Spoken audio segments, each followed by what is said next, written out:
piece of legislation that puts forward the tenure system is the Crown Forest Sustainability Act, or the CFSA, and it sets it up and authorizes the minister to issue licenses and all that sort of thing. It also allows the minister to set out commitments, and basically all of the licenses say that the minister essentially has a free hand to make changes as he or she sees fit. The licensees have a lot of responsibilities in return for having the right to harvest timber. They have very significant planning and management responsibilities, and so there are large costs that have to be incurred by a license holder in order to meet all of the terms and conditions of a license.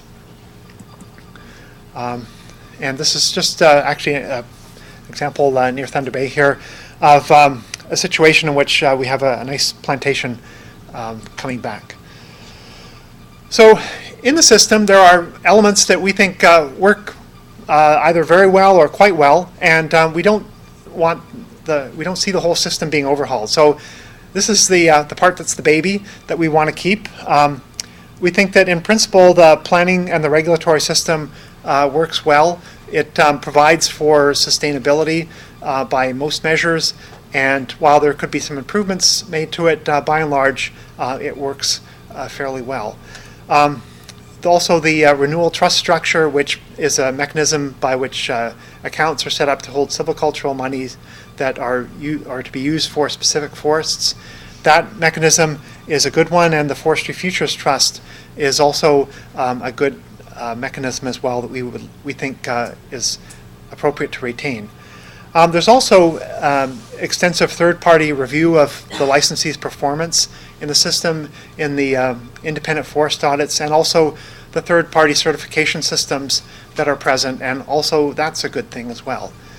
And the timber pricing system, we have a question mark beside that, because there are parts of it that work well, but on the other hand, there are a lot of questions that are often raised about it too. So it's, it has some market responsiveness, but maybe not a lot, and maybe some of the elements in it need to be looked at.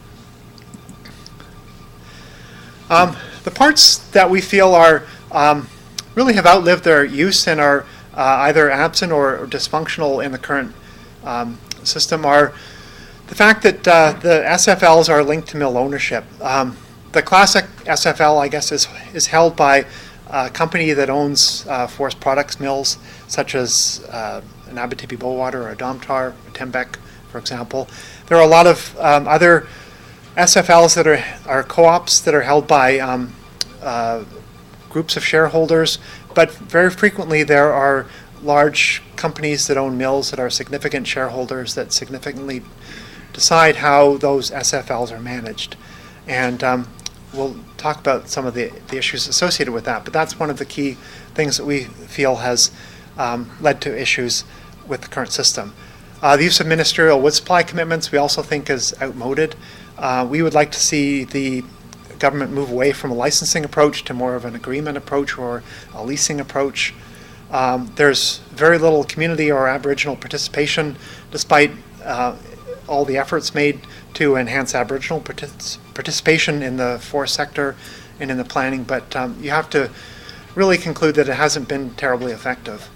The current tenure system also does not take into account biomass for energy, carbon offsets, which are emerging, and it makes sense to us that these would be something that would be integrated into a tenure system that includes timber. And again, the timber pricing thing, which we're kind of on the fence on that one, actually. So one of the flaws that we see with the current system is that the allocation decisions are made by government, and there's very little way in which market mechanisms, negotiation, business to business, price setting based on negotiations or based on a marketplace, those kinds of things don't happen. And there's also a lot of inflexibility in the system as well. Once a commitment is issued, that usually remains in place even after the mill burns down, sometimes for a couple of years, or they're very, very slow to change and very difficult to change. And we think that the absence of market forces and the inflexibility or create problems. Throughout the system, too, there's very little incentive to seek higher valued uses for timber. And this comes back to the fact that it's the mills, the companies that own the mills, that control the licenses. Their interest is they want to manage the forest sustainably, but they also want to obtain wood at the lowest cost. And so there's not a lot of incentive within the system for them to look for opportunities to sell the wood or to people that would pay a higher price for it, or to separate out the higher quality pieces or some of the more unusual species and try to sell those to somebody who might pay a higher price. It's the incentives just really aren't there. Because a lot of the wood supply is allocated, whether or not it's used, it's allocated, and so it's very difficult for a new company to come in and obtain wood supply. And it's also difficult for current participants to actually significantly expand their facilities, because the wood supply is all spoken for, and it's very difficult to get access to a new wood supply. We feel that there's been a general lack of innovation within the sector when you compare it with other sectors within the economy. There's been a lack of incentive to invest in the forest.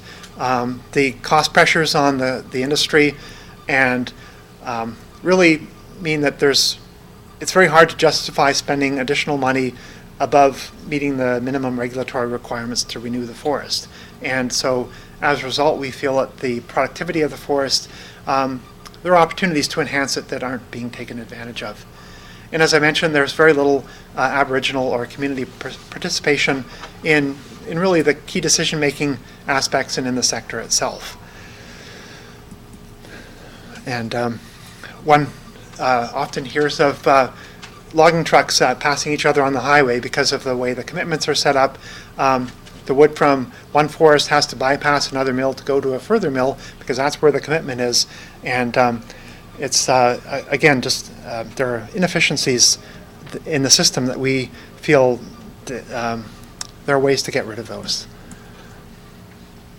Now, tenure, there are a lot of, there are other issues with the forest sector. Tenure reformation is not going to solve all of them, but it's an important part of the foundation that would be required to set up a sector that's healthy and also communities that are healthy. So the first thing that we're advocating is that the forest management, the job of managing the forest, be separated from the mills. And we would see this being done by the establishment of independent forest management enterprises, or IFMEs, to manage the forest. And these would be companies that would be set up. They could be for-profit, or they could be not-for-profit, and they would be the ones that would be in charge of managing the forest. Their mandate would be to manage it sustainably and also to optimize the resource value. I've tried to stay away from profit maximization or revenue maximization, but they would certainly be interested in enhancing their profit, especially if they're a for-profit company, and trying to optimize the revenue that they can obtain from managing the forest and selling the timber and other products. We also would like to see a significant community involvement and Aboriginal involvement in the IFMEs, and that could be either on the boards of directors for these, or if it's set up in a way where there are shares, then Aboriginal communities or companies and communities, non-Aboriginal communities, could be shareholders. And mill-owning companies could also be shareholders, but they would be set up in such a way that none of the interests would be dominant, and the board would act in the best interests of the management company, not in their own best interests. So in other words, they would be board members for the IFME. They wouldn't be stakeholders in this capacity. And this is just a small mill near Bancroft, which is probably still operating. Those guys have gone through, have been operating for lots of generations, actually. Go back to the slide before.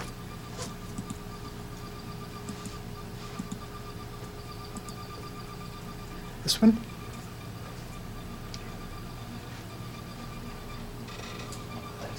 Okay.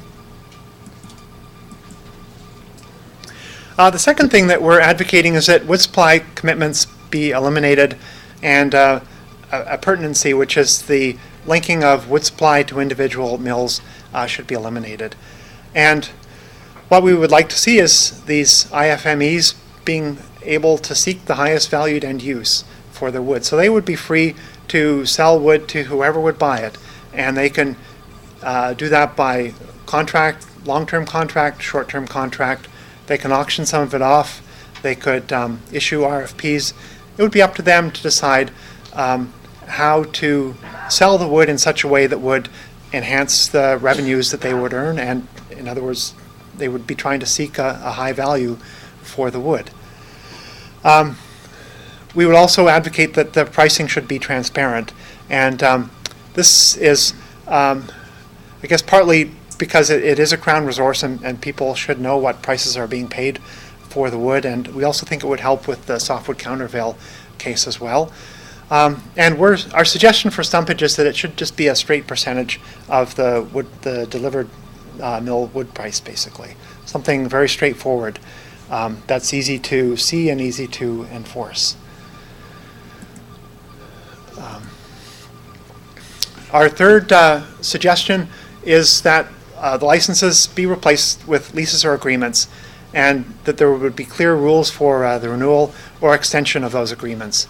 And what this would do is it would give the agreement holder or the leaseholder more standing and more of an ability to negotiate with the ministry when changes are made to the license, and it would in essence set a higher bar for the minister to make changes to the license that would affect wood supply and that sort of thing. Because I guess one of the things that we're getting at with this recommendation is that we feel that there is a great deal of uncertainty in the system, and the minister can make changes to the land base, to how a harvest is taken, and that has implications. If a company's invested a great deal in renewal, for example, that has implications for them, and we think that this high level of uncertainty is one of the key deterrents to greater investment in the forest. We would also like to see a greater ease of transferability for these leases or agreements, and that again eliminates another source of uncertainty in our view, because right now it's really up to the minister as to whether they get transferred or not, and this I think would help that situation. And we feel that it's appropriate for there to be some form of compensation given to the leaseholder or the agreement holder if there are losses in harvest volume due to changes in regulation or due to withdrawals. And here we're hoping to, we feel that there's a way to find a balance here that would allow the impacts of new science, for example, to be implemented in regulations, and if that happened to cause a reduction in wood supply, well, that would be the case, but there would be the leaseholders wouldn't be completely at the mercy of changes or changes like that, or other changes brought about through other factors. It would give them more confidence in the asset that they have, which is the forest that they would be managing. Finally, we suggest that the scope of tenure be broadened to cover biomass, carbon, and possibly other resource values. And this just, to our minds, it allows for an integrated management of the resource and also enables licensees to balance off the production of various forest products and various uses. And it would also provide an avenue to enhance the revenue stream for the IFMEs. So those are the major changes that we feel would be very good for the system. The government would still have a significant role. We see the provincial government as maintaining responsibilities for setting the regulatory environment and guidelines, and much of the planning system would remain in place. There are initiatives underway to streamline it and to make it more efficient, and those types of things would continue. We would see the provincial government as playing a role in overseeing and facilitating the formation of the IFMEs, and in particular ensuring that an adequate level of community and Aboriginal participation and involvement is maintained. The governance of these IFMEs is important to make sure that they function properly, and we would see the government monitoring that and also taking measures to improve the skills of the board members to be able to act as proper board members. The renewal trusts, the forestry futures, would still be maintained, and the government would have a role in that as well. They would continue to administer the fire detection prevention system, insect and disease, provide for regular forest audits, that sort of thing. So the government is still involved in a major way. And this is an example of a current clear cut in Northern Ontario. And this is another aspect of what the government's role would be looking after endangered species and enacting regulations and enforcing the regulations associated with them. So what we think would happen if these reforms were implemented is that the forest managers and the Crown would both be more businesslike, and there would be market principles would come into play. Market forces would guide timber use, they would guide timber pricing. I mean, there would be certainly variations across the province. In the south, where there are many more mills, for example, and a better transportation system, we might expect to see a lot of wood being auctioned off, whereas in the north, most of it might be by long-term contract because there are relatively fewer buyers there, and that might be the more appropriate type of situation. But basically, the IFMEs would have the latitude to do what was most appropriate for the situation in which they found themselves in. This would also provide wider opportunities for participation in terms of Aboriginal communities, non-Aboriginal communities, and also for new entrants as well. And we think that this would be a very healthy thing that would promote a wider diversity of perspectives and greater entrepreneurship. This would flip the way forests are viewed from being a cost center to a profit center. And we think that this is a very important part of trying to stimulate investment in the forest, because as a cost center, the tendency is that the resource tends to have a low value, basically, because, as I mentioned, there just aren't incentives in the situation to look for people that are willing to pay more for the higher valued portion of the harvest. And we think that this would change, and this would be a very good thing for the forest, and it would be one of the things that would help to stimulate more investment in the forest. We think that there would be lower barriers to enter the forest sector.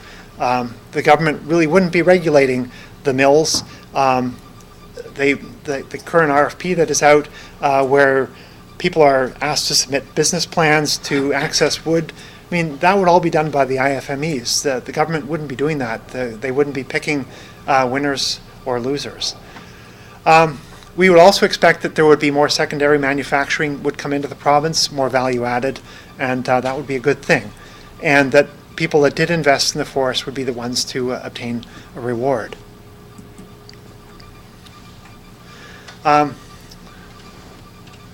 We would also hope that there would be markets for a wider diversity of forest products and values, and I think this is one of the conventional wisdoms that we just don't have enough either buyers or sellers to create a decent market. And I think that that's something that I think is pretty questionable, when we certainly see wood and chips and so on being trucked to hundreds of kilometers.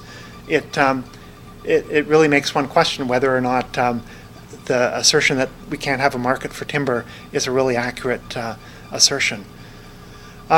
We also feel that this would lead to a more productive forest. The Quebec Green Paper that came out, because Quebec is facing many of the same problems, their contention is that the average productivity of the forest could be doubled, and in such a way that that most people looking at the forest wouldn't see any difference at all. So we wouldn't be talking about tree farms or intensive forestry that would create those awful-looking plantations. This would just be much more productive, more natural-looking forests.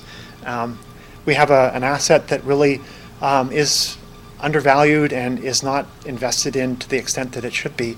And we feel that these reforms that we're proposing would provide for greater social benefits from this asset to be realized across the province. So that's it in a nutshell. There's a lot more detail in the report, but it's a good time to ask questions. Thanks very much, Jeremy. I thought what we would do maybe first, if there are any questions for clarification, so things that you simply didn't understand or just wanted Jeremy to clarify, we would get those out of the way first. So any, yes? You said it would become more business-like. I'm just curious if the IFME, through research or however it does, discovers that it would actually be in their interest to go with something other than forestry for their land base. So whether that's tourism, recreation, or whatever it might be, if they found that to be true, would they be allowed to not harvest part of their area or all of their area if that's what was in their best interest business-wise? Yes, if the scope of tenure was extended to include recreation and so on. Yes, I mean, we're not sure of the politics of that, so we haven't really gone there, but certainly in terms of carbon offsets, our expectation is that a lot of the very low productivity areas and the very distant areas would not be harvested. And others that are sort of a little step up from that in terms of productivity, they might be managed at a longer rotation, for example. So they would be free to make those decisions, yes. Great. Yes? This indicates maybe a level of detail we're not ready for yet, but road building is a significant challenge, cost, opportunity, investment. Do you have a mechanism that would spread that around amongst multiple users? In terms of awarding contracts to build roads, well, again, it would be up to the these IFMEs or the forest management companies to tender out the contracts in the way that they saw fit, and that could be to the harvesters or it could be to independents. It's sort of up to them to. They would work with they would know the workforce that's there. They would know their capabilities, and so they would be working with the people that are there to make use of their skills, basically. So I'm sure they wouldn't just kind of walk away and leave a bunch of road building contractors high and dry. I don't think that would happen in this situation. Bruce. My question is similar to Brian's. I like most of what I see here, and it's what I've thought for decades. But I do have a question wearing the hat of investors, whether they build roads, big mills, big facilities. Where is the investor confidence going to come from for not the little clever, small, new, innovative grassroots things, but the bigger kinds of forest investment which you have to amortize over decades? I think that somebody who wanted to build a facility like that would be, for a new facility, they would line up the wood supply or a good portion of it beforehand by contract.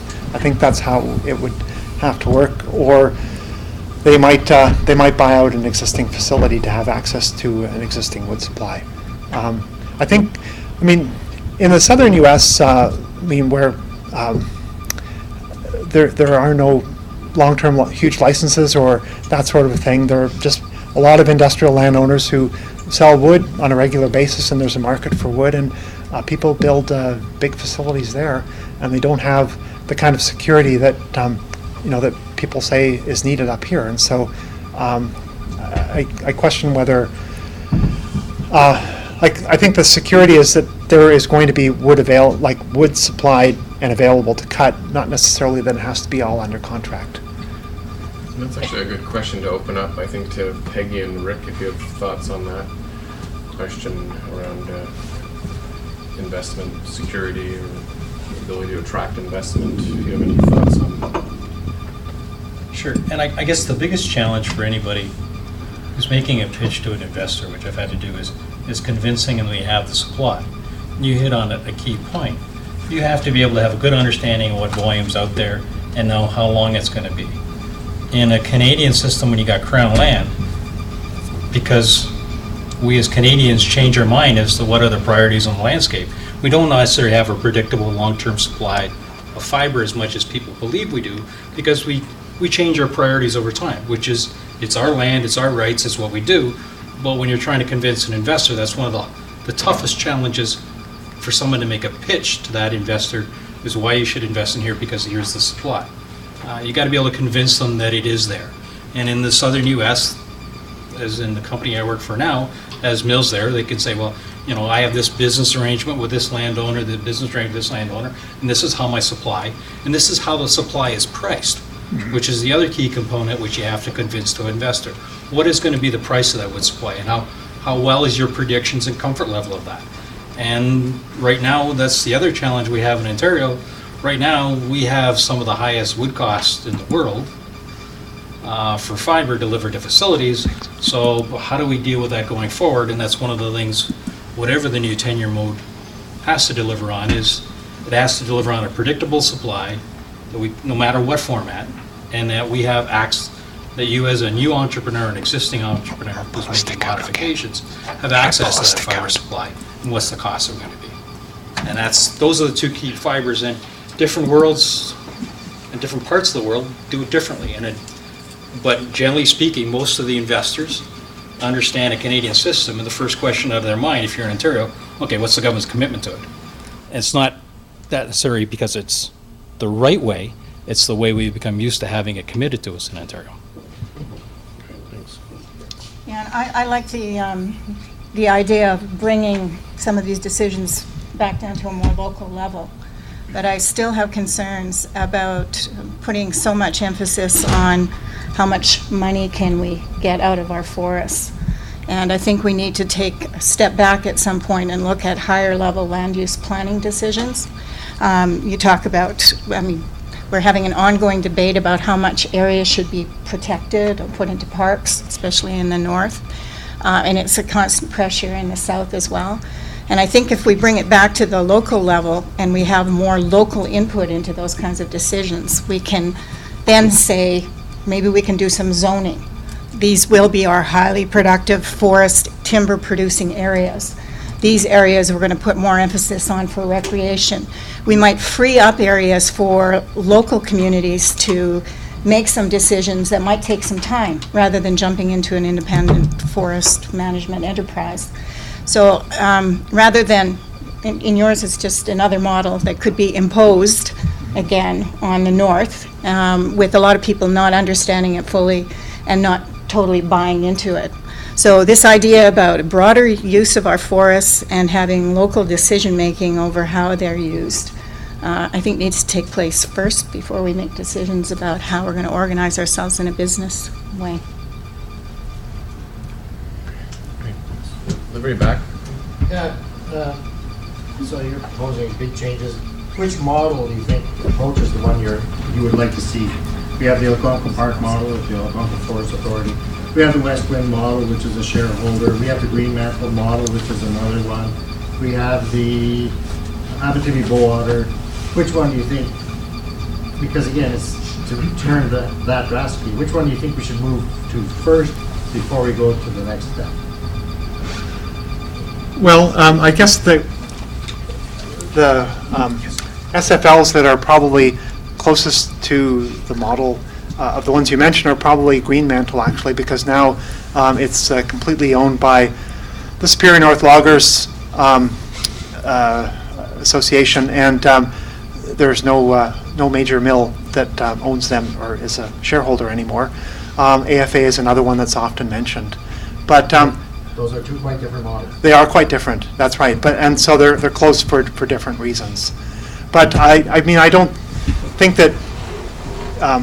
This is the whole system is in flux right now, and I think now is the time to make changes directly to a very different system. I don't think taking partial steps is really a good way to go, because those partial steps tend to become permanent after a while. And I think we talked a little bit about the transition from now to the future, and I think certainly you would pick the forest management units that you would work with fairly carefully. They would be ones that would maybe be fairly close to this system as it is, or certainly be willing to go there, would be our suggestions. And Jeremy, you might want to mention the case studies in the report, Yes. 'cause I think Right. they're That's right. There's a series of Unbelievable. case studies in the back of the report, which span everything from an SFL license area to private land. One of the Hancock forests in the U.S., for example, but in those specific, Yes. the specific ones. and those specific, yes. You say you want to change everything, but you have to watch. The misstep might put us further behind than we are today. So interim steps might be nice. I'm concerned with tinkering, and it gets back to the investment mode.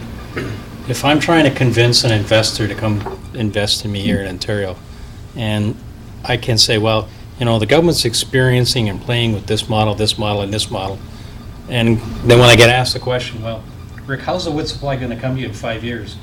If I can't stand up confidently and say yes,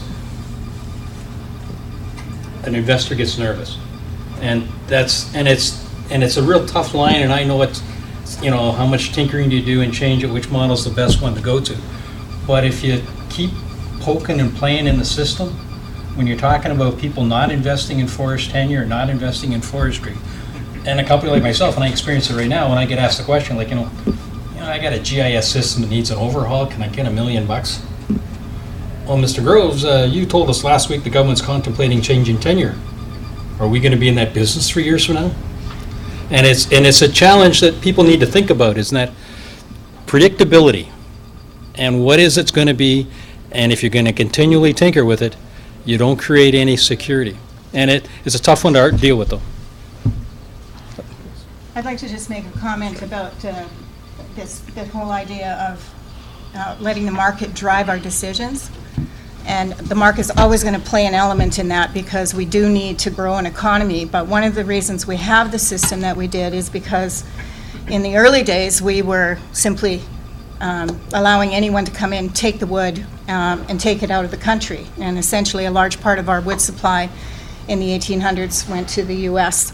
and helped to develop their economy. So at one point, provincial governments across the country recognized if we want to develop a domestic economy, then we're going to have to put some restrictions in place. And the primary one was, if you want access to wood from publicly owned land, you have to build a processing facility here. You can't just come and take the wood and export it out of the country. And I find now we're going back into these ideas of market-driven, and if we think about the way current markets work, what happens if we go to an open system, allowing any investor from anywhere to come in from anywhere around the world? I think that one of the results of that is we're going to lose even more control, and I don't think we have much now, but we're going to lose even more control over our ability to grow our domestic local economies.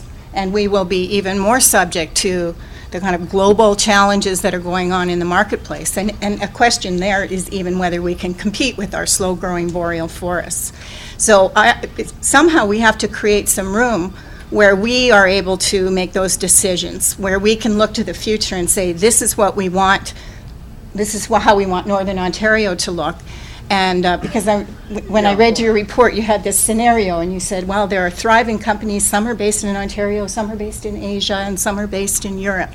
And I was thinking, how many will choose to be based in Ontario if we don't have those requirements and some restrictions over who gets access to our wood? Yeah, that part was referring more to the headquarters of the company, but I think we'd like to see the wood be processed in Ontario. I mean, that's, I think, we would definitely like to see that. So there could be an Ontario first kind of requirement or something like that. Well, my other question would be, can we do that under the North American Free Trade Agreement? We do it now. The CFSA requires wood to be processed, I think it's within Canada, and many of the other provinces require it to be processed within the province. So it can be done. I guess I'm going to just point out, that's at the crux, I think, of this issue, right? Is how do we maximize local ability to control things as well as local higher value processing. So I think if this doesn't get at your questions, then something needs to be rethought, because that's certainly part of the purpose, I think, my understanding of this. So, Well, I guess that was also part of the reason if there's more community participation and in the key decisions, then we're hoping that some reasonable balance would emerge like that. I mean, I guess our thought is that, there would be sound decisions that would come out of a model like that, and they would be different from the kinds of decisions that are made these days. But Which, you're still leaving are sound from a different you're perspective. still leaving the decision about how local communities are involved. You're leaving those decisions to the government, and I still don't understand how your IFMEs would incorporate that. Because essentially the Well- recommendation you make is that government will look after ensuring proper community and Aboriginal involvement. Well, our intention is that they would work to set up the enterprise, but then it would run on its own. And so they would basically ensure, and it would be more of a facilitation, sort of combination of facilitating and overseeing to make sure that there's a good mix. I mean, you're right. There's a lot of you could certainly question how well that process will work. But I mean, it just seems like it's better to have the government there than to have them not there, basically. Yeah, I'm not advocating they not be there. Yeah. okay, well, lots of questions. I'm going to start right there. Well, we touched on one or two non-timber forest products, but one thing that strikes me about your vision is that it offers more versatility to the way the forest might be used. Why did you not mention anything about non-timber forest products, since tenure reform to me would be an opportunity to begin counting the things that might be worth more than timber in the forest?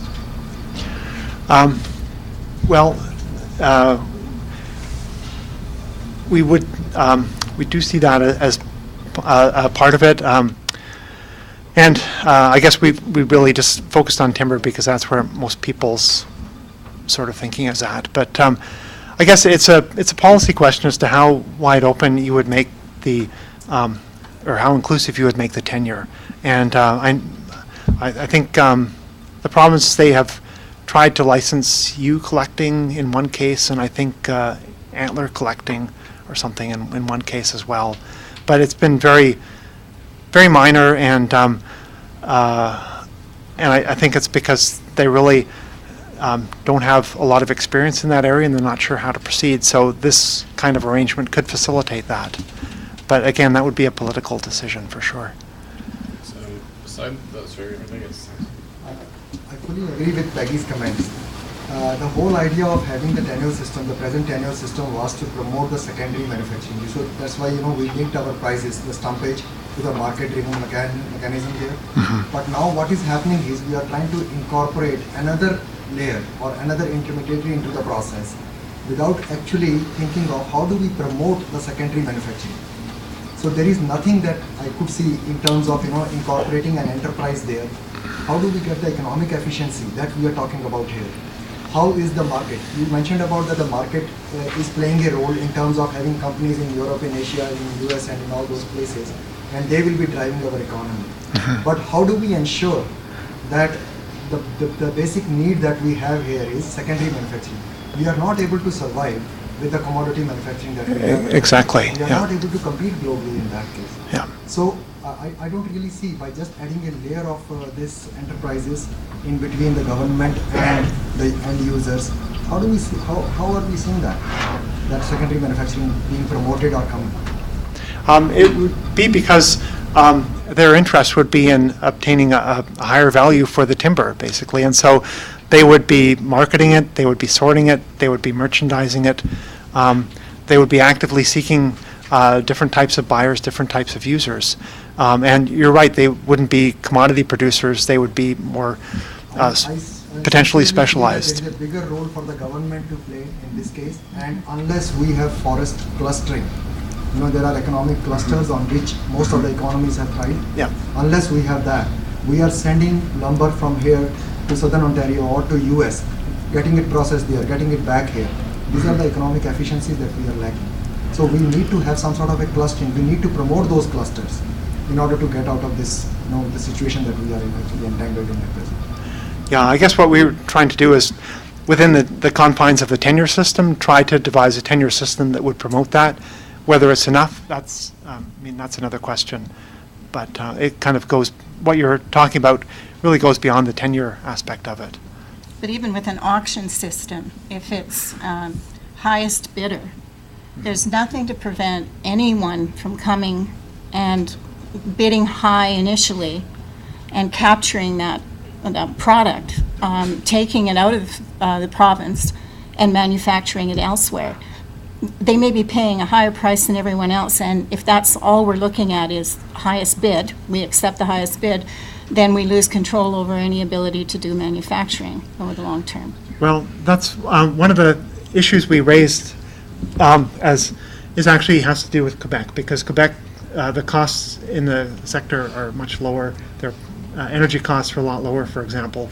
And that's one of the caveats we had, is because we don't want to see a lot of wood being sold in Ontario and then going into Quebec to, even more to furnish their manufacturing sector. So some kind of limitation would be necessary for that. Just a quick comment.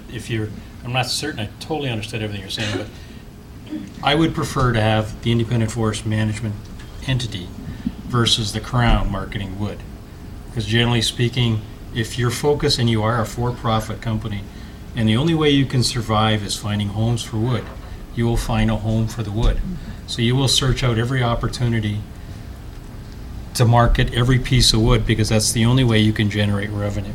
Versus the Crown entity wouldn't have the same drive or focus. Not that I'm trying to beat up on the government, because I usually get accused of that, but that's just focus of life. If your job doesn't, if your paycheck doesn't depend on moving wood, then you're not as focused as the guy who's sitting in the next office. His job is not focused. If he gets paid regardless of whether the wood moves, you don't have the same focus on trying to do that thing. So if you were looking at the two options as one of the better, hey, I'm for the independent forest management entity to move wood, and I think it would move a hell of a lot more wood. I know that Rick was saying that you don't like the idea of tinkering, but I'm thinking Ontario is pretty different when you talk about Southern Ontario, Northern Ontario, Northeastern, Northwestern. Is it really necessary to have one model that covers everything? Can't you have different models in different areas and different situations? Yeah. The province is big, and you can have different models that do different things.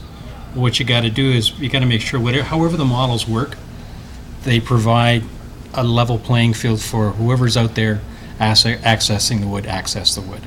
And you can do it through a bunch of different models, and you don't have to have one model for the Ottawa Valley and one model for Red Lake, the same model for Red Lake.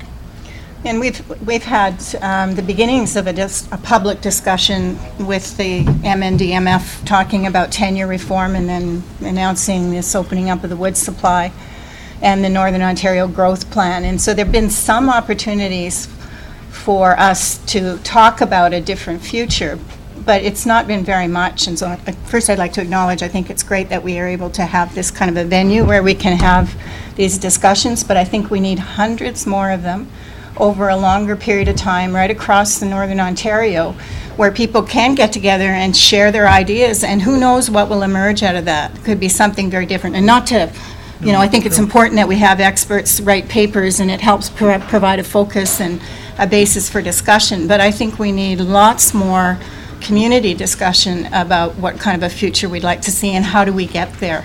Because essentially, to me, it means we have to find each other, start talking to each other, and start working together. And we don't do that unless we have an opportunity to get together in various venues like this, where we can have these discussions and meet each other and find out who's out there and who's interested and who's got ideas. And we don't get enough of this kind of an opportunity. Two questions, and they're very diverse. One is your comments about plantations. I guess my question was, what would wrong with plantations? And secondly, on the Aboriginal file, how would you ensure Aboriginal participation? Because that has always been a challenge, and one of the things that not only just participation, but equity out of the forest? Because I think that's part of the reason people don't participate, is they don't see anything coming back with it. So how would you ensure not only just participation, but also equity back to the First Nations? Okay, as far as plantations goes, nothing's wrong with plantations at all. I just wanted to make the point that even like the forest could be managed in a way that is more productive even without changing the majority of the structure of it, basically. That was the main point there. And you're right, it's been long been a challenge for forest managers to entice or enable, I guess, to create forums where Aboriginal people can participate in. I don't know. Sorry, I'm not sure how I can give a short answer to that. But basically, I guess we would be looking within this structure to facilitate it, participation by groups that are willing and able to participate, and there might well need to be other forms of support possibly as well. So sorry, it's not a very definitive answer, but I guess we're just trying to create a space where it's possible. Paul is a member of the Northern Ontario Sustainable Communities Partnership, and there's a few other people in the room that are part of that organization, and we've been promoting the idea of community forestry. So one of the proposals that we've been discussing is building a relationship between forest-dependent communities and Aboriginal communities based on a treaty relationship, because there are historic treaties in most of Northern Ontario. And so on the basis of that relationship, you would have a partnership of local people with Aboriginal people being equal partners in it. And I was thinking, you know, if we adopted something like an IFME approach, then I might be quite happy to see 50% membership, or 50+1, of Aboriginal communities and local communities on the boards, which would give communities then some decision making. Because if they're just, again, in a position of being consulted, there is no real authority there. Yep, well, that's. And what would this? We're not averse to that at all. preclude- No, it doesn't preclude that at all. I guess to be clear too, Jeremy, all the different models that were mentioned at the beginning, like this doesn't preclude any one of those from happening, does it? Or does it? I don't know. I'm just asking. Like It doesn't- Algonquin or West Wind or like. Well, it sort of It does may? in a way, because Okay. I mean they're still licensed. Oh, we and- know. No, I mean in yeah. the current system they are, but in terms of the governance structure. But the governance moving structure, forward- I think, would be, especially for the AFA, could be transferred over and augmented, I think, with community participation. Thinking about the provincial interest, the public interest, so the landowner is Ontario, the people of Ontario. Who acts on their behalf, and how does that come through this kind of patchwork where you might have these little groups are going to see themselves as fiefdoms of some sort or other, and how does the public interest do it? Well, it would be through the regulatory system again, so that the guidelines and other planning requirements still hold. We don't see those changing, and we would see those evolving as the needs change. And I guess we have suggested some additional or stronger measures to ensure sustainability, because one of the things that we're certainly nervous about is if there is an emphasis on revenue and profit, then that might encourage people to cut corners on the sustainability end of things. And so we would kind of see, the auditing, and we would look at both a combination of third-party and maybe an IFA-like kind of process. We would perhaps see the Forestry Futures playing a role in some of that. And I guess we would also advocate, too, that if the government, or if it turns out that a unit is not being managed sustainably, that the government be much more harsh than they have been in the past. In other words, pull the lease or the agreement. And I think because now, change the board, or something like, they would have mechanisms to deal with the situation anyways. And so, I mean, I guess part of this is we feel that going forward, if you can't, if your forest products come from a forest that you can't prove is being sustainably managed in a credible way, you're going to have trouble accessing a lot of markets, basically. How confident would you be that the IFMEs would be self-sustaining over that long period? I mean, in the sense that they'll be getting enough revenue to pay for all their expenses. I mean, as we all know, the cycle is pretty deep, and you get tremendous ranges. Do you see government subsidy being a necessary part of this, or not? Do you have any models to actually test the idea? Well, I guess the model that probably works, is most appropriate or comes closest to that is the AFA. And they are able to carry a balance over. And my understanding is they have a balance they've accumulated and retained. And so they are they've, I think, kept almost all of their staff throughout the downturn. And they've been living off what they've been able to achieve. And that's because the board has made the right decisions in that situation. Yeah, you could see some interesting variations on the theme there. Supposing you have to build an expensive access to a stand of timber, and if that's a cost to the IFME, they'd have to be pretty sure that they're going to recover their investment at some point. And, well, that's right. You see situations actually where the bottom line might be more expensive than doesn't be the case. Yes, it's quite true. Yes. Yeah, no, it's a very good question. One of the questions, the other question relates to forest management planning, which is a very expensive process, a very high cost, and assumingly this would take that cost away from processors and allow them to process their wood and get to market and make a profit. And presumably this would be passed on to the entity, whatever that would be, that would manage the forest, and they in turn would transfer that to the product, cost of the product, whatever that would be. They're selling them from a market-based system. Do you see some of those forest management costs being lowered? Or could they be lowered? Because that is one of the major disimpediments of our system right now, is the high costs of it. And whether that whole side of the equation could be changed too. Yeah, you're right that I would see that the forest management responsibilities being with the IFME. I'm not sure if, I don't really see how transferring them would necessarily lower the costs particularly. So I think that the streamlining process, for example, that's in place would be good. And I think also in terms of the size of the units, I mean, there's a practical limit as to how big they can be, and I think a lot of them are, like, the bigger ones are certainly there in my opinion, but I don't see, like, I wouldn't see a lot of smaller forests, for example, being created, just because the costs are prohibitive. But is that, for a more community-centered approach, is that the problem of the community or the product or whatever, or is that the product of the planning system, that it's so expensive that it precludes? It's the planning system. And maybe that's part of our cost issue, that there does need to be tinkering in that system.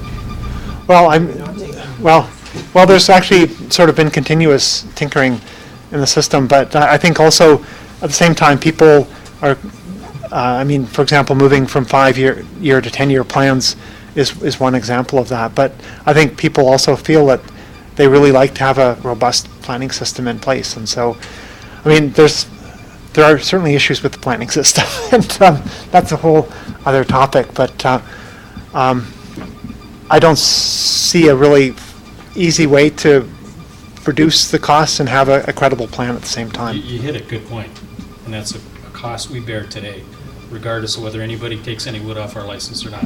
I still got the cost of doing planning. So you have two choices, and three choices really. But deal with the planning system and eliminate the costs, which I don't expect that to happen in the short term. Plan on a bigger land base. Now you can do that on amalgamate units together, but you don't have to do that. You can also, and I haven't heard him say yes or no, but an independent forest management entity could manage multiple units. And if you're managing multiple units, you can have some cost synergies in that, you know, your information base, your computer systems are shared across greater volumes, and you eliminate some of the risk. If somebody doesn't cut on a unit, at least you're maybe generating revenue elsewhere. But that doesn't deal with your community issue. I'm going to go to the very back and then come up. really interesting what you're talking about, because it goes to back to what Brian and I have both talked about, which is the membership of the IFME. Are you looking at maybe like the LCC model where you're going to have multiple values on that board? Not necessarily. Or is it just timber values that are going to be on that board? It wouldn't just be timber values. I guess there's 2 points. One is that we would be looking for, we would hope that the government would require some level of community participation, and whatever that level is would sort of, well, that's a whole other question. But it would be meaningful, and it would vary to somewhat depending on the situation.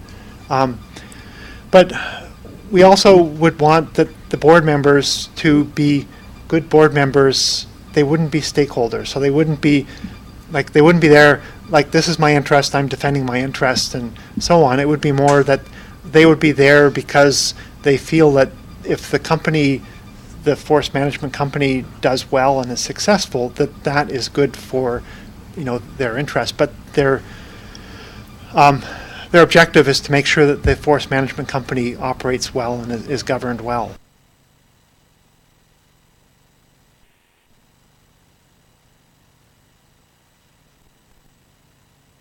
Co-op SFL, and that was one of my questions. How is it different than co-op SFLs, which are essentially boards made up of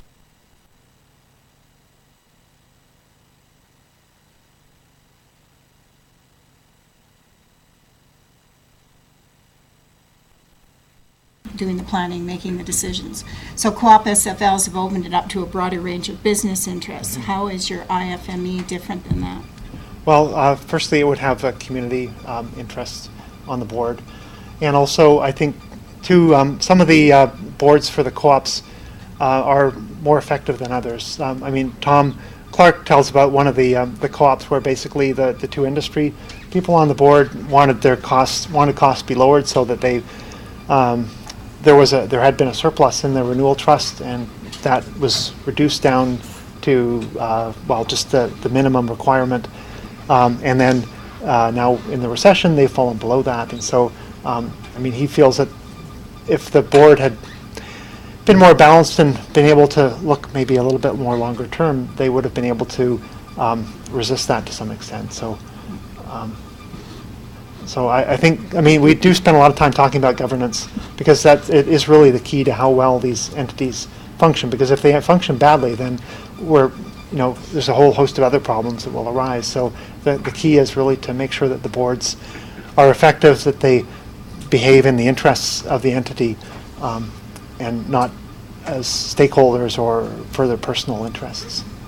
But you have two. You have a for-profit model and you have a not-for-profit model. If you're a board member on a for-profit model and you're working in the best interests and profit is the bottom line, then other things are going to go by the wayside. Your decisions will be governed by the profit motive rather than... Well, and that's why we've tried to stay away from profit maximization as like enhancement or something. So there's sort of a long-term view for one thing as opposed to a short-term view. And also,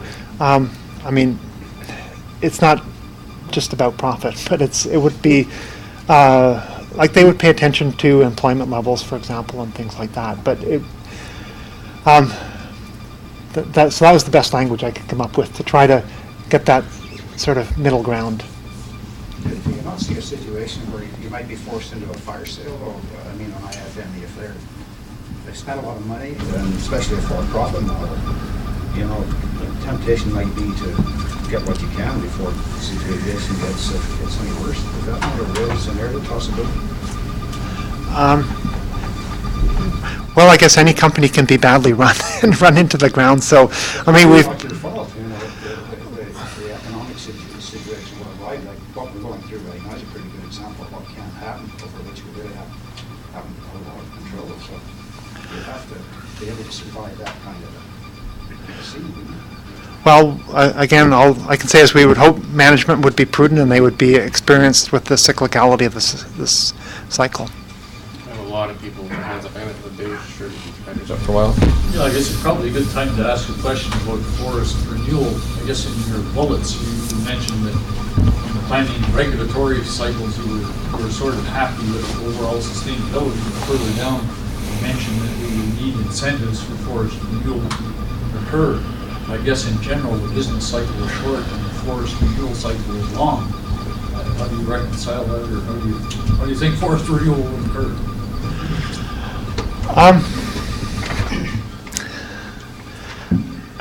Well, ideally, what we would hope for is that if the resource was higher valued, then that would start to encourage people to invest more in the forest, because I think that's part of the issue currently, is that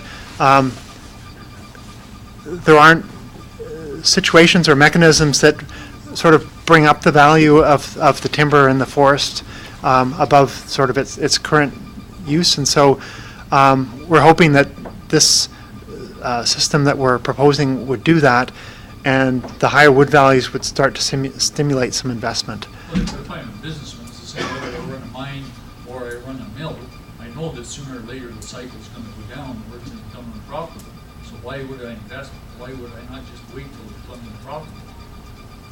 In other words, I go bankrupt. I don't have to invest. I can't see that I'm looking at the business mentality that we would really invest if it's a long Well, like we're hoping it wouldn't be that kind of business mentality that would be brought to it. I mean, it's like, the charter would be to manage the forest sustainably.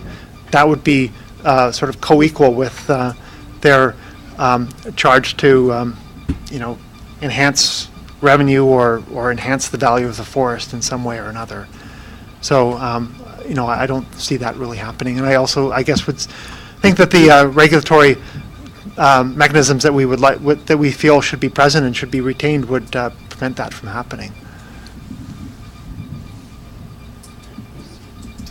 There's a number of communities, or actually groups of communities, and I'm aware there might be more, who right now, with the tenure reform process going on, are developing initiatives, and I know some of them have pitched very preliminary, ideas or models to the government already. Do you think what you're proposing would fit with, and I'm sure they really vary and they've got their own ideas, like how do you see that coming together, whether or not the government's willing to accept, and we may have heard something, I guess, from Clifford, from White Sand there, they've got ideas, but I know some of the others have actually put in models, like over in Timiskaming, and I know Constance and Hearst, they're proposing things. I'm just wondering how your idea would fit with, I'm sure there's very different ideas going on up there that are going to vary regionally. Well, I guess like the whole system is quite different. So like in what we're thinking of here, the government wouldn't have to do this, right? The government wouldn't have to submit or request RFPs. They wouldn't have the government making the decisions. It would be the forest managers. I mean, they would have been doing this already at this point in time, and they would have been out looking for additional wood purchasers, talking to people. Like they'd be doing that already. So I mean, it's a bit hard. I think the guiding philosophy of what the government is proposing is kind of at odds with what we're talking about here, because it's still very much the government is making the key decisions about the facilities, and I think they're still talking about licenses or commitments, which is, something that we feel is, has been kind of at the root of some of the problems that have come out in the last few years. I guess, like, in our view, the financial crisis has just really exposed some of the weaknesses that have been present for a long time in the system. So it's this, like, the tenure system, we're not saying that, everything was fine and then the recession came along and all of a sudden, problems, but it was like more like the sector hasn't been doing well compared to its peers elsewhere for some time, I think. And so I think, we're talking about a longer term thing here. I'm just wondering, Jeremy, a lot of the focus on the forest industry is always, even current asset values, it's always on marketing the timber. And I know that, to me though, that's a job that remains like sort of for the industry. They're producing the pulp. That's their concern. I always thought that there needs to be room for an agency that's not concentrated on the value or maximizing the value so much, and it should be concentrated strictly on the resource. I wonder if you had the IFME that was concentrated on its concentration and the sole purpose was to maximize the productivity of the unit, to get the most growing stock, or the most tourism facilities. Not at all interested in the money. Because if you maximize your productivity, when you go to then invite the market to come and bid on it, whether it's the lumber industry or tourism or whatever, they're the ones that will set the value, and you're going to get the most value for it. You're going to get the most value that's out there if you've got the best product. So if you concentrate on just maximizing the health and the standing volume, I think the rest of it will look after it. Well, it could, although I think, I mean, it seems to be only like half of the issue, and the other, like how something like that would be funded. I'm not quite sure what you're getting at, actually. No, I'm still saying it would still sell it, but the objective would not be to concentrate on trying to maximize the dollar value of the product. Because then I think there's a real tendency for groups to get into the thing of, okay, I'm going to, and the easiest solution even for that group would be to sign a 30-year contract to sell their wood to a large mill. It's still the easiest Well, so a nonprofit might decide to do that, for example. I mean, that could. And I'm not sure that's healthy for her anyway. I think a big industry needs a base level. Maybe to have a long-term contract for a portion of the mill that's a minimum required to keep the operation running. But then there's got to be a competitive edge in there where there's a bunch of short-term contracts. But I don't think that should be the focus of the IFME. I think the IFME should be concentrated on the resource. If you're going to have an entity like that, focus on the resource. You got to find some way to fund it. Yeah. And sure, sorry. And it's not a little bill. It is a significant bill. We're talking millions and millions of dollars just to do an enhanced planning exercise. It's not chicken feed, and in this world and the forest types we have, you have to ask the question: what's the best spend our dollars, tax dollars? Is it on, trying to grow another cubic meter in the boreal forest, or is it putting another hospital bed somewhere? And that's bottom line where you're down to. And I'm just one taxpayer, and I'm one of millions that have the right to vote, but I got a funny feeling the majority of Ontarians would say another hospital bed or grow another cubic meter in the north. I'm afraid where the answer would go. I'm just going to try to interpret what you're saying, which is by focusing on the value or the health of the forest, you're likely going to get more out of it in the long run, as opposed to focusing on maximizing profit, which is more of a short-term perspective. The long run's 100 years. Yeah, that's fine. And if society wants that, that's great. But society's got to realize it's a 100-year time frame before you're getting a return on investment. But society has already made some of those choices when we have decisions being made by the Government of Ontario to protect, in quotes, 50% of the Northern Boreal. There has been a public decision about what's important. And it's not that that's going to generate revenue, although some people argue that by protecting it we can store carbon and therefore there's value in that. But those decisions are being made. The only problem I have with those kinds of decisions is that they're being made in Southern Ontario by people that don't live here, that don't have any understanding of these forests and aren't dependent on them other than for the value that they see in them existing without being exploited. And so again, that's why I think it's so important that we have that discussion about what we want out of our forests in the north, where we are and where those forests are. Anyone in the very back? Even in the value-added model that you mentioned, we need the Abitibi-Bowaters, we need the Tembecs to take the majority of the volume. That little bit of valuable wood, yes, we're trying to get it out, but you still need the commodity producer to take 50–80% of the wood. So you can't force them out of the marketplace by saying, well, we're going to go to community-based and this and that, they still have to be a player in the game. And they're still a significant player in the game. If you're an independent forest manager, I kind of look at it from the perspective, that's my next job. Because if Abitibi-Bowater gets out of the business, that's all I know is managing forests, so that's my next job. So I'm the manager of that independent forest manager. I want a home for a big chunk of my wood because I want to know where at least some of my revenue is going to come from. Yeah. And right now, and I call it, and the pulp mill doesn't like me, I call it the big garbage can. That takes a large volume of low-grade logs.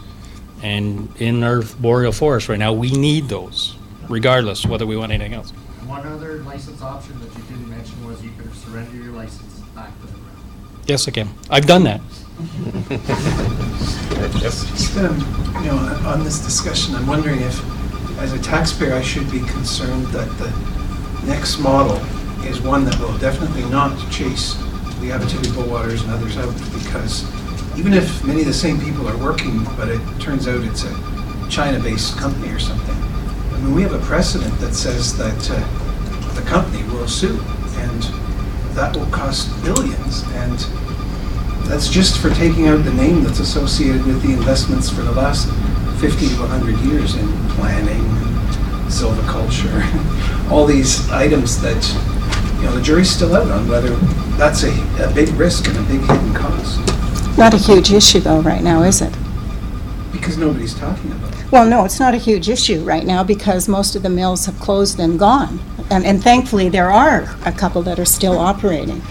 So I don't think anybody is trying to get rid of Abitibi-Bowater or, the only guy left in town, right? No. Besides Buchanan. Yeah, it's the opposite. Yeah. Trying. Yes. When you mention the price per the wood, would that be by species? I'm sorry, in which, yes, well, you'd be looking for, the wood would be priced differently depending on species, grade, size, possibly. Presumably, it would be across the province. No. Well, no, again, it would be these forest managers. They would set the price locally. They would negotiate locally with the people that are buying the wood. It's non-standard price. Non-standard, yeah.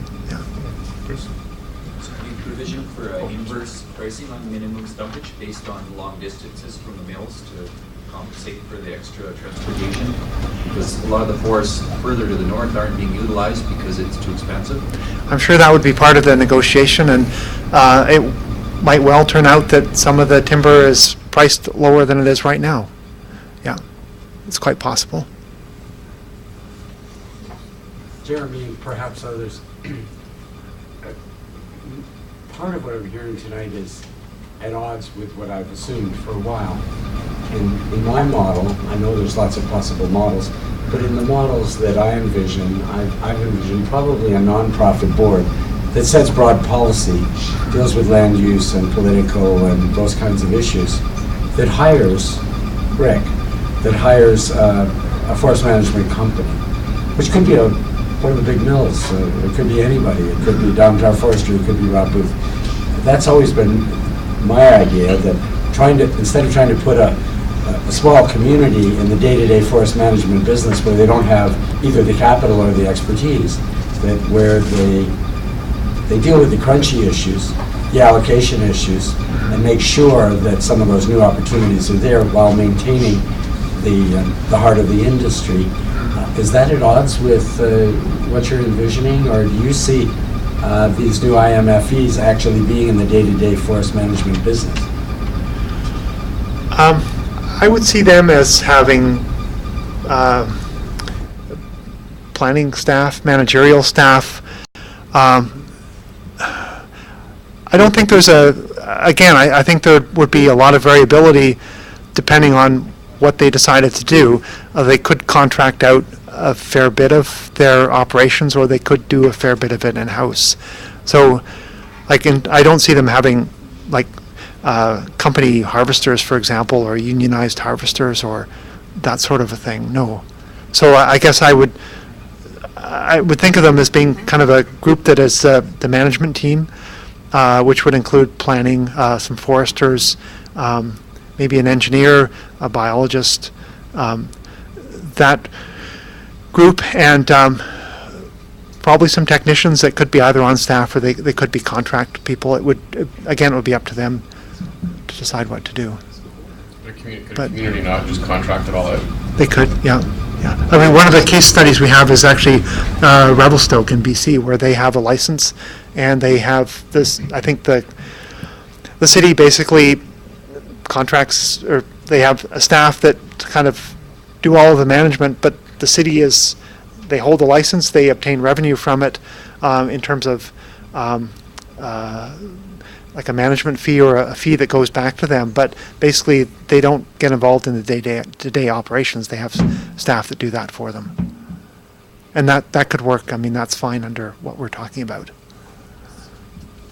So I'm a non-forester, I'm really sorry, but so fairly naively, how do you see these IFMEs coordinating amongst themselves in a more broad-scale regional way? We've got a non-profit that's, interested in keeping the forest on their land and getting a market developed based on carbon and tourism, sitting right next to an IFME who's for-profit that's busy selling its timber to the highest bidder. How do you actually see this coordinating, and I don't have a sense of how big these tenures might end up being, but how do you cope with things that like to run across those landscapes and don't get to those boundaries and suddenly there's a clear path? Well, I think it would be through the regulatory system. So the landscape level guide, for example, we would see that as being in place, and that management plans would have to follow that. I haven't looked at it in detail, no. But I mean, something though that would be effective would be something that, yeah, I mean, that's like, to us, that is a role for government to ensure that that happens.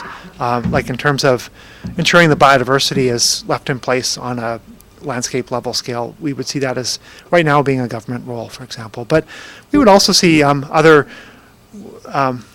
like opportunities for collaboration between different IFMEs in terms of sharing GIS costs and things like that. Rick mentioned that as a possibility. Sharing other kinds of expenses, also combining on contracts of different kinds with different organizations. Like, there would be a lot of room for collaboration as well, which would be a good thing.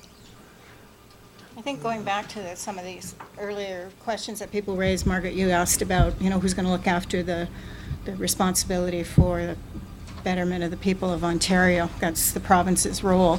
And you've got these very local groups who are maybe doing day-to-day operations and making limited decisions. I almost see that there's a need for some kind of regional authorities as well that would provide a step between individual local level entities, community, forest boards, whatever they are, and the province, that would bring some of that broader thinking, the political stuff, the allocation decisions, some of the sustainability issues, if there were problems that came up, and they could act as intermediaries then between those very local level self-interested groups and the bigger provincial scale issues. Well, the Quebec system, they proposed that, and I have to admit my reaction on reading that is, oh, that's a lot of complexity, and that's another layer that's just going to make things more complicated for people. Mm-hmm. But, I mean, if it could work, sure. And is that the reason they gave for having that regional intermediate? And Quebec? What was the reason for having? I think to add complication. They do. Well, it wasn't so much the biological side of things. I don't believe it was decentralizing authority. Social. Yeah, it was more on the social end. Mind you, the Quebec model, when they're looking at the establishment of their regional commissions, they haven't resolved the issue of Aboriginal issues, rights, and involvement. And so there's a pushback from Aboriginal communities, First Nations in Quebec, towards this new model. So I think that whole issue of local community involvement and First Nations rights and all those have to be resolved or reconciled somehow.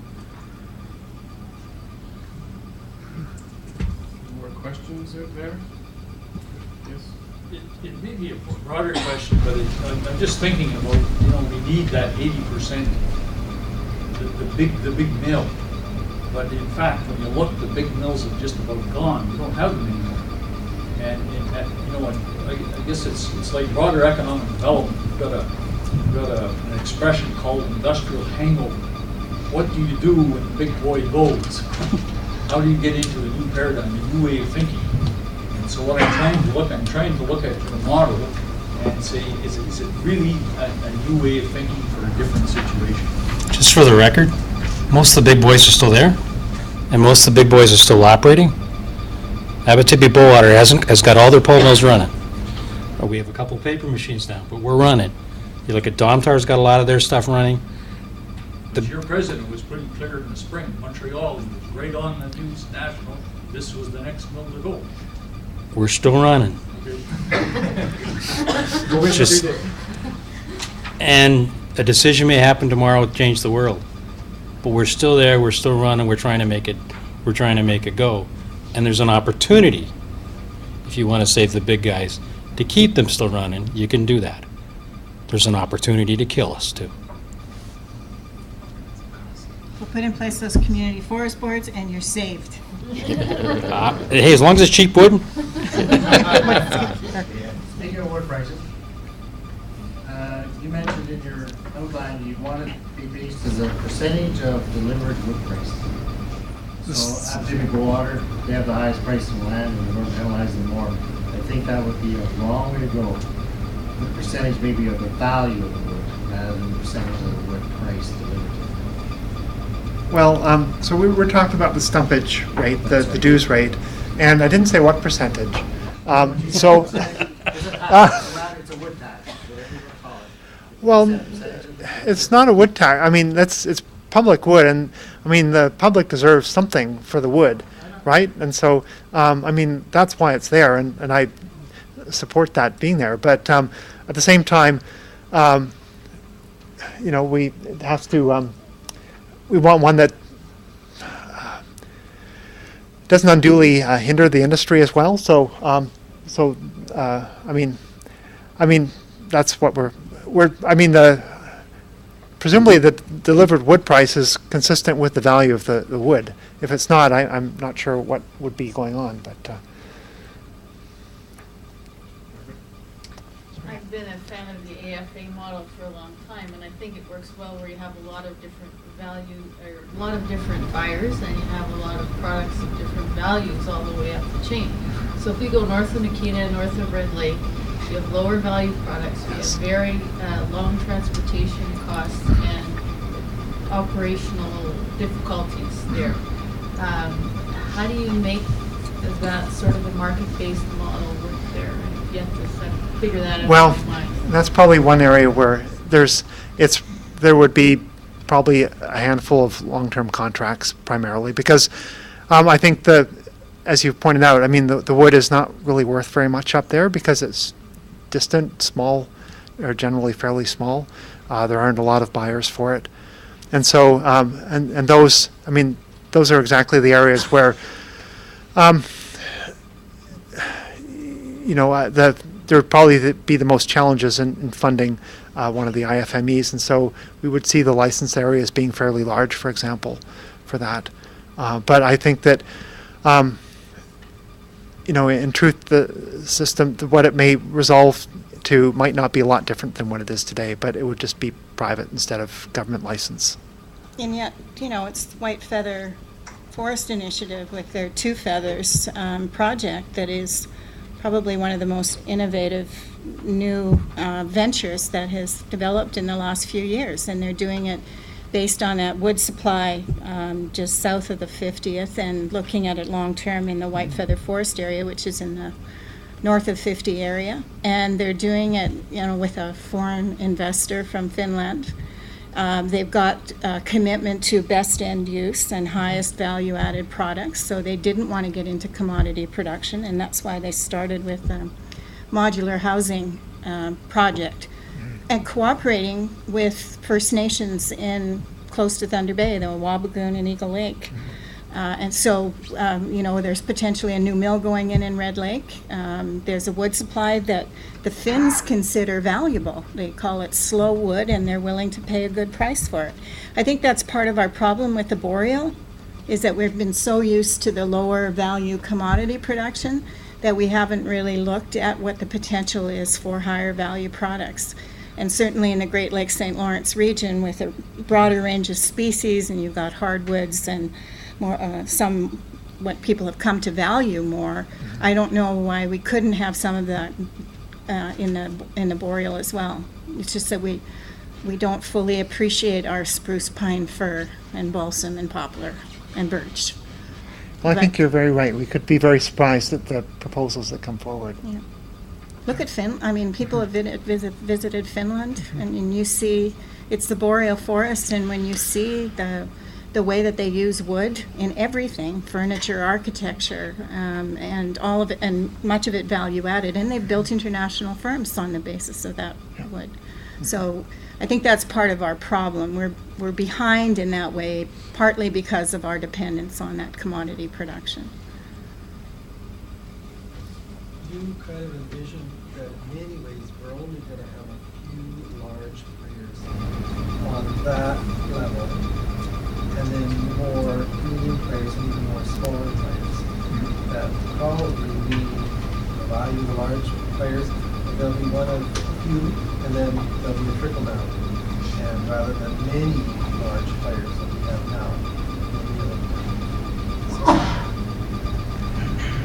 now. Well, we haven't really, to be honest, we really haven't made predictions or thought about what it would look like in terms of numbers. I mean, in the short term, I think over the next 5 years, I think the harvest is likely to remain lower than it has been, at its peak, but for some time. But it's not necessarily like that. Yeah, but we haven't made any predictions like that. Even with the minister announcing he's going to free up 11 million cubic meters of wood, that would bring us up to our total allowable cut. You don't think that there's going to be a flood of new players coming in and snapping up the last of those wood supply? I'll be interested to see it. Yeah. So. Just maybe a couple of comments at this stage. One of the things, I think one of the greatest gifts that the IFME might bring is a home for good science. Just I think Peggy was touching on a sort of a regional oversight kind of a board that would sort of stimulate and encourage regional and area development, but would also be the home of science, so that Rick's map, when he looks at his values and where the trees are, actually overlays quite more nicely if the province's map, say for example, that the values are agreed upon, what's there is agreed upon. And so I think one of the roles could be just to be the holder of the science that Joe Public can trust, as opposed to somebody in the Premier's office who's quite close to the Conservancy versus a harvesting operation. It's quite divergent opinions on how things should be used. Is the species really endangered? And so those kind of things. I'd like to see that sort of held somewhere in trust and be above reproach or something. The other thing, I'd just give a shout out for clusters that along the lines of the fiber that's just been somewhat liberated, or at least put on offer. That may drive, sort of, there was an implication there of use it or lose it. And so if we wind up in Rick's Woodyard with a couple of local entrepreneurs or regional people with ideas about how to use some of the things he's too busy to look at, this is a very good thing. So I think there's some interesting opportunities in driving community good out of those great assets. Thank you. Well, it's a great way to end it. So thank you very much. I want to thank all of you for coming tonight and for so many great questions and for your interest and engagement. I really want to thank Jeremy for all the work that he did with his co-authors and for handling a lot of questions and some tough questions. So thank you, Jeremy.